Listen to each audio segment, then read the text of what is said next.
ഏട്ടായി ഞാൻ പോയേക്കുവാണേ കാത്തോളനേ എന്ന് പറഞ്ഞിട്ട് നന്ദന എവിക്റ്റഡ്. ഇനി സായി ഈവനിങ് പോയാൽ നന്നായിരിക്കും. സായി കൊണ്ട് മാത്രമാണ് ഗെയിം നശിപ്പിച്ചത്. സായി കാരണമാണ് നന്ദന ഔട്ടായത് 100%. ഇല്ലെങ്കിൽ ആ പെണ്ണ് എന്തെങ്കിലുമൊക്കെ കളിച്ചാണ്. പിന്നെ ചെവിക്ക് കുറച്ച് സ്വൈരം കിട്ടും. അയ്യോ എൻ്റെ അമ്മേ അയല മത്തി ജാളേന്ന് പറഞ്ഞ് അങ്ങ് തുടങ്ങും പെണ്ണ്. എന്തൊരു സൗണ്ടാണ് ഒരു സ്ക്രീനിൽ. ഒരു ഡിഗ്നിറ്റി ഇല്ലാത്ത ബിഹേവിയർ. 23 വയസ്സില്ലേ, കൊച്ചു കുഞ്ഞൊന്നും അല്ലല്ലോ. കൊച്ചു കുഞ്ഞ് എന്ത് കൊച്ചു കുഞ്ഞ്. 5ാം ക്ലാസ്സിലാകുമ്പോൾ മുതലേ കുറച്ച് തിരിച്ചറിവുണ്ടാവും കുട്ടികൾക്ക്. ഇത് ഒരു വകതിരിവും ഇല്ലാത്ത ഒരു കണ്ടസ്റ്റൻറ്റ്. ഇനി സായി എന്ത് ചെയ്യുമെന്ന് എനിക്കറിയത്തില്ലാത്ത. സായി എവിക്റ്റ് ആയാൽ തന്നെ നേരെ തൃശ്ശൂരേക്ക് വെച്ച് പിടിക്കും. മലപ്പുറമൊക്കെ സായി മറന്നു.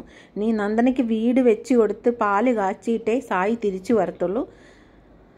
പൂർവാധികം ശക്തിയുടെ സീക്രട്ട് ഏജന്റ് എന്ന് പറഞ്ഞ് സായി പുറത്താകുകയാണ് വരും. സായി പുറത്തായാൽ നന്നായിരുന്നു. സഹിക്കാൻ പറ്റില്ല. Sai, Sijo, Nandana, oh my God, എന്തുമാത്രം വെറുപ്പീരാണെന്ന് വെച്ചാൽ TV ഓൺ ചെയ്താൽ നമുക്കിങ്ങനെ നമ്മുടെ സെൽഫ് റെസ്പെക്റ്റ് പോകുന്ന പോലത്തെ ഒരുമാതിരി ബിഹേവിയർ. ഗെയിമാണോ ഇത്? ഇതാണോ ഗെയിം? ഇത് ഗെയിമാണോ? ഇത് ഗെയിമൊന്നുമല്ല, ഇത് കോമാളിത്തരം എന്ന് വേണം പറയാൻ. മറ്റുള്ളവരെ കോമാളികളാക്കുന്നു. Fair play. ആ ടാസ്കൊക്കെ എന്തുമാത്രം ശരിക്കും പറഞ്ഞാൽ അവസാനമാകുമ്പോൾ കണ്ടുകൊണ്ടിരിക്കുന്ന നമ്മളൊരുമാതിരി നമ്മളെയാണ് കളിപ്പിക്കുന്നത്. ബിഗ് ബോസിൻ്റെ ടീമിന് അവിടെ ഒന്നും ചെയ്യാൻ പറ്റില്ല. ഇവരിങ്ങനാണ്.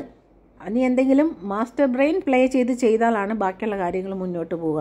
ഇതിലും എന്ത് ഫെയ്ത്ത്ഫുൾ ആയിട്ടാണ് ജബ്രികൾ കളിച്ചത്. അവരൊന്നുമില്ലെങ്കിൽ ഫേവറിസം ഗെയിമിൽ കാണിച്ചിട്ടില്ല. ഇത് ഭയങ്കരം.